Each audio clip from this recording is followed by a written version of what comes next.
Good morning guys, more vlog journey video আপোনালোকক পুনৰবাৰ স্বাগতম জনাইছো। আশা কৰো আপোনালোক ভালে আছে, সকলে আছে, মোৰ ভালে আছে, এইটো সকলে আছে। আৰু এতিয়া উঠিলো মানে মই 6টা মানতে উঠিছো। 6টা উঠি পেলাই এতিয়া 7টা বাজিলে, 6:15 মানত উঠিলো। উঠি পেলাই ইফালে এনেকৈ দৌৰিলো আৰু দৌৰি আহি এতিয়া মই চোতালত আছো। চোতালৰ মানে অলপ মানে এক্সাৰসাইজ কৰি আছো আৰু লগতে মোৰ এটা ফ্ৰেণ্ডো আহিছে। চাব নেকি মই দেখুৱাই আছো। এইটো চাওক, মই মৰ্ণিং ৱাক কৰিব গৈছো, দৌৰিব গৈছো, সিও আহিছে পিছে পিছে পুৰা একদম ইয়াতে বহি লৈছে। ভালে হৈছে, মোৰ এটা লগ হৈছে, কোনো উঠা নাই যে মোৰ এটা লগ হৈছে ধুনীয়া কৰি। আৰু গাইজ আজি মানে মোৰ ফ্ৰেণ্ড এজনী ঘৰত যাম, বহুত ওচৰৰ ফ্ৰেণ্ড। মই যেতিয়া ৰামধেনু থিয়েটাৰত আছিলোঁ তেতিয়াৰে ফ্ৰেণ্ড হয়। ইয়াতে হাজবেণ্ডৰ ঘৰ। তাই যোৱাকালি ফোন কৰিছিলে, মানে নাটক চাব আহিম বুলি কৈছিলে, কিন্তু আহি পেলাইও গুচি যাবলগীয়া হৈছে। কাৰণ কিয়, যোৱাকালি অকণমান বৰষুণ পেলাইছে। তাৰ পোৱালিটো আছে যে, ছোৱালী এজনী আছে, তাৰ কাৰণে মানে বৰষুণ দিয়াৰ কাৰণে মানে গুচি গ'ল। তো সিহঁতৰ ঘৰতে নিব আহিব গাইজ, যেতিয়া আৰু মই গৈ আছোঁ। আগতে চাই থাকিব, নিশ্চয় গম পাব। আৰু গাইজ ইয়াতে যে মই এনেকৈ এক্সাৰচাইজ কৰি আছোঁ, কি গ'ল, মই যে এনেকৈ এক্সাৰচাইজ কৰি আছোঁ, এই গৰু তিনিজনীয়ে মোৰ ফালে মানে এনেকৈ যাইছে, ভাবিছে কিনো কৰি আছে ৰাতিপুৱাই কিবা জঁপিয়াইছেচোন, কি এনেকৈ নিজৰে হাঁহি উঠি গৈছে মোৰ গাইজ। আৰু কোনো উঠা নাই, বিন্দাছ ইফালৰ পৰা সিফালে দৌৰিছোঁ, ইফালৰ পৰা সিফালে দৌৰিছোঁ। ভাল লাগিছে এক্সাৰচাইজ কৰি। মানে যোৱাকালি উঠিছিলোঁ ৰাতিপুৱা, মই ৰাতিপুৱা 6টা মানতে উঠিব চেষ্টা কৰিলোঁ, কিন্তু কি হ'ল, মোৰতো এইখিনি বস্তু এনেকুৱা কৰি বিষাই, মানে এনেকৈ টানি দিয়ে, মানে আন্ধাৰ দেখা পাইছোঁ। তাৰপিছত আৰু উঠিব সাহস নহ'ল মোৰ, তাৰ কাৰণে শুই থাকিলোঁ। যোৱাকালি মোৰ মৰ্ণিং ৱাক কৰা নহ'ল, দৌৰা নহ'ল।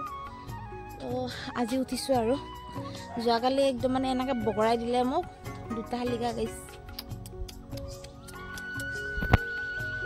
এই 2টা শালিকা, আপোনালোকে বিশ্বাস কৰে নাই? 2টা শালিকা দেখিলে যে এনেকৈ দিলে যে দিনটো ভাল হয়, মই কিন্তু এতিয়াও বিশ্বাস কৰোঁ। তাৰ কাৰণে 2টা শালিকা দেখিলে খুব ভাল লাগে মনটো, যে দিনটো বহুত ভালেই যাব। যিয়ে নহওক, এতিয়া আৰু অকণমান সময় এক্সাৰচাইজ কৰোঁ, কৰি পেলাই গাটো ধুই আহোঁ গাইজ।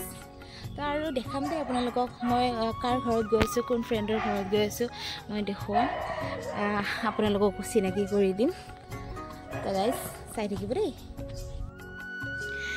তো গাইজ এয়া মই ৰেডি হৈছোঁ যাবৰ কাৰণে।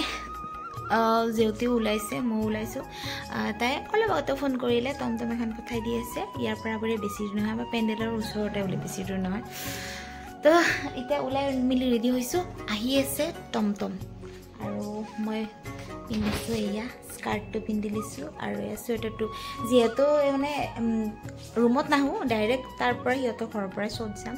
সিহঁতৰ ঘৰৰ পৰা পেণ্ডেল বেছি দূৰ নহয়, তাৰ কাৰণে ইয়াত অহাতকৈ ডাইৰেক্ট তাৰ পৰা আমি চলৈ যাম। আৰু গাইজ আমাৰ টমটম আহি একদম ৰেডি হৈ আছে। আৰু এয়া জেউতি প্লাষ্টিকত কাপোৰ চাপোৰ লৈ ৰেডি হৈছেচোন, গৰম বন্ধ এজন খাব যাব তাই। গৰম বন্ধত যাবি? তো গাইজ চলো, আমি গৰম বন্ধৰ ছুটীত যাই আছোঁ এতিয়া। এয়া আমাৰ ৰঙা বাইদেউ, লাল ড্ৰেছ মাৰি আহিছে, মই ক'লা হৈ আহিছোঁ। হেৰি যে গৌতম দাই যে কয় লাল আৰু ক'লা বুলি, লাল ক'লা। আৰু এইটো হ'ল চুম্পিহঁতৰ ৰুম গাইজ, এৰি গ'লো এইখন।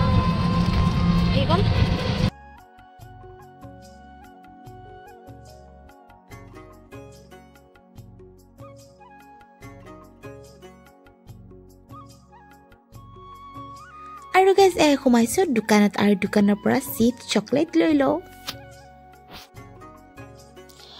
আৰু গাইজ এয়া আমি আহি পাইছোঁ ছায়াহঁতৰ ঘৰত, আৰু এয়া আমি চাহ খাবৰ কাৰণে বহি আছোঁ। আৰু গাইজ আমি কাৰ ঘৰত আহিছোঁ আপোনালোকক পিছত চিনাকি কৰি দিছোঁ, কাৰণ তাই পূৰা একদম বনোৱাত ব্যস্ত হৈ আছে। ভিতৰত চাহ পানী ভাত আদি বনাই আছে যে, তাৰ কাৰণে। আৰু গাইজ এতিয়া আমি আহিছোঁ ফুৰিবৰ কাৰণে, পূৰা ৰাস্তাই ঘূৰি আছোঁ। আৰু এইটো কোন জানেনে? যোৱা বছৰ যে আছিলে জয়ন্ত দা, আমাৰ শাওনৰ, তেওঁৰ ছোৱালী হয়। আৰু আমাৰ জেউতি, আমাৰ চাউন হেৰি যে চাউনৰ জন্তুদাৰ ছোৱালী আৰু তাই বুঢ়া কৰি ভাত চাত বনাই আছে আমাক চাহ পানী দিলে আৰু এতিয়া সেইফালে মানে দুয়োটা আৰু লেলা মাছটো দুয়োটা মিলি পেলাই মাছ মাংস ভাত পূৰা বনাই আছে আমি আহিছোঁ গাঁও ফুৰিবৰ কাৰণে হা ব'লা কোনফালে গ'লেই হ'ল আৰু গাইজ মই এখন মানে এয়াৰটেল চিম বনাম যিহেতু জিঅ' একেবাৰে বেয়া হৈছে আজিকালি তাৰ কাৰণে এয়াৰটেল এখন বনাব দিছোঁ আজি আহি আছে চিমখন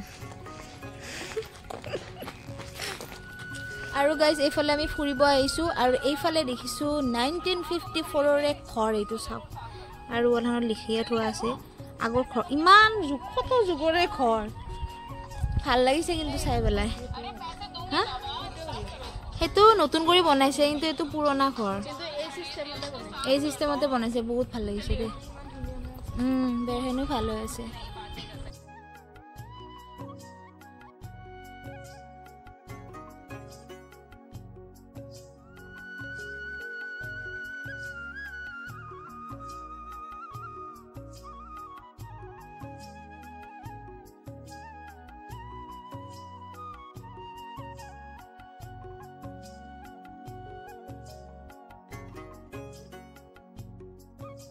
গাইজ আমি গাঁও ফুৰিব আহিছোঁ ইয়াতে বিয়া আছিল নে কি আছিলে নাজানো মানে বহুত মানে মানুহ ওলাই আহিছে বিয়া খাই ওলাইছে নে কি নাজানো আৰু দূৰৰ পৰা কৈ আছে থিয়েটাৰ ছোৱালী কেনেকৈ চিনি পাই বাৰু আমি থিয়েটাৰৰ বুলি আমি মানে ৰাস্তাৰে গ'লে চিনি পাই থিয়েটাৰ বুলি ডাইৰেক্ট কৈ দিয়ে চিটটো লিখা নাথাকে আমি থিয়েটাৰৰ বুলি বেয়া লাজ লাগে নহ'লে থিয়েটাৰৰ নে থিয়েটাৰৰ আৰু গাইজ এয়া হ'ল মোৰ বান্ধৱীজনী ছায়া আৰু গাইজ এয়া ৰেডি হৈ গ'লো শ্বুট যাবৰ কাৰণে বৰ্তমান মই ছায়াহঁতৰ ঘৰতে আছোঁ আৰু এইফালে চাওকচোন আৰু এইফালে যিহেতু মেকআপ কৰি আছে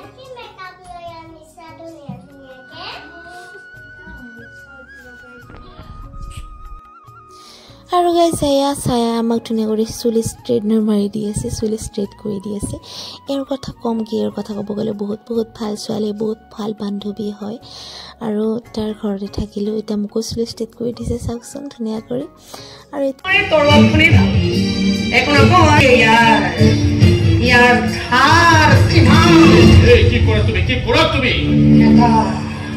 একটা মাত্র আঘাত লক্ষে লক্ষে আমার ভাগ্য তুমি কি কোনো পয়সা আঘাত তোমার কথা পয়সা তুমি লাহে মই বুজাই আছো বিত্তৰ সপোন কেনেকৈ দীঘল কৰিব পাৰি ব'লা এতিয়া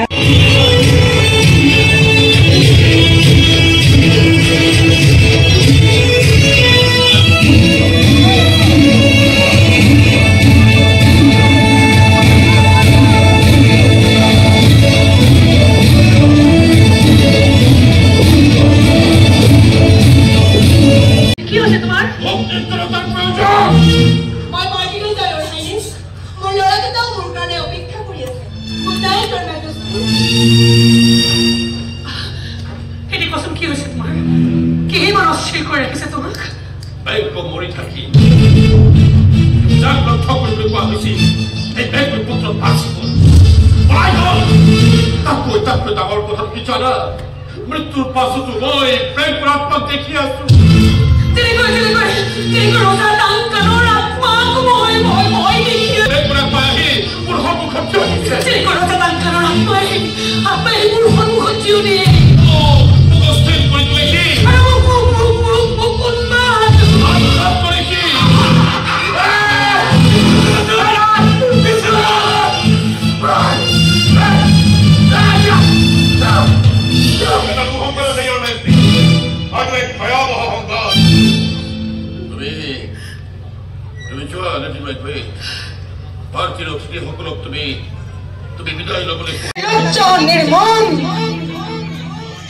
নিষ্ঠুৰ সত্য হয় কিন্তু কেৱল ময়ে নহয়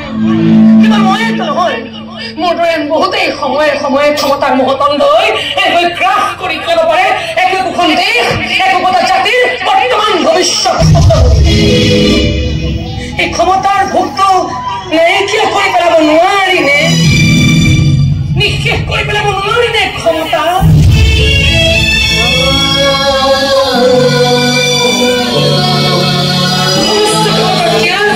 প্ৰত্যেকেই নিজকে একজন সক্ষম ব্যক্তিৰূপে কবি কৰিব নোৱাৰেনে ৰাজনীতি কিবা এটা অংক নহয় এখন ধুনীয়া ছবি হ'ব নোৱাৰেনে তাতে নিজৰ আশা আকাংক্ষাৰ ৰংবোৰ চকিয়াব পাৰিব ৰাজপ্ৰসাদটো তাকে চাকৰ হ'ব নোৱাৰে জ্যোতিষ শান্তিৰ বাবে আটাই প্ৰেম কৰিব পাৰিব আৰু নিজৰ নিজৰ দুখবোৰ নত শিৰে স্বীকাৰ কৰিব পাৰিব এইবোৰ নাহিবই কেতিয়া য'ত প্ৰজাই নিৰ্দেশ দিব ৰজা আৰু ৰজাই প্ৰজাৰ ওচৰত নতশিৰ হৈ প্ৰশস্ত কৰিব দেশৰ গতি আৰু প্ৰগতিৰ পথ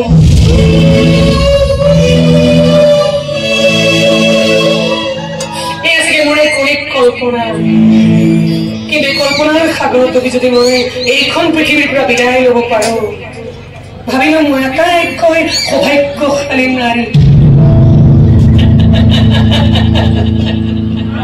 এই নাৰী কি মনে আছ তহঁতে নকওঁ কিয় মোৰ মৃত্যুৰ ঠিকনা ক'ত লিখা আছে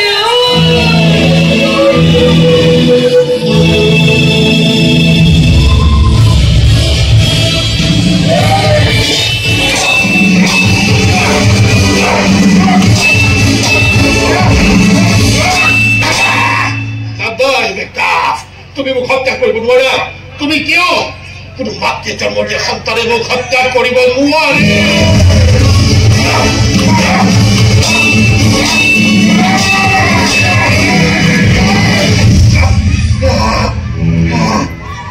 মোক কিন্তু মোৰ মাতৃ জন্ম দিয়া নাছিল তাকে মাতৃৰ পেট ফালিহে মোক উলিয়াই অনা হৈছিল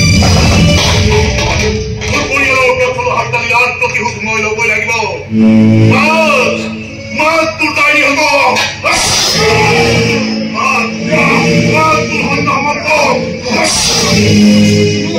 মোৰ হাতৰ পৰা কোনেও বচাব নোৱাৰিব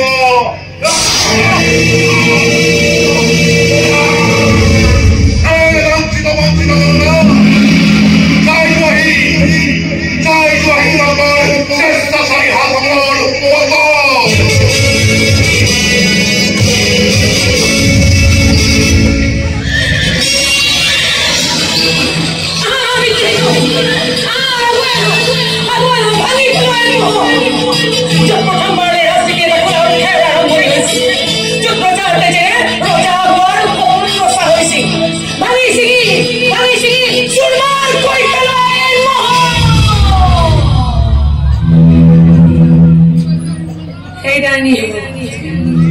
কি মনে মনে আছে তহঁতে আজি আমাৰ দেশত অশুভ শক্তিৰ পতন হ'ল নতুন শক্তিৰ জাগ্ৰত হ'ল এই নতুন শক্তিক আশীৰ্বাদ দিবলৈ তহঁতৰ দেৱী গান গা তহঁতে সেই নতুন শক্তিৰ জয় গান গা তহঁতে সেই গানৰ তালে তালে আজি ময়ো নৃত্য কৰি এটা ব্যৰ্থ জীৱনৰ অন্তিমটো নাই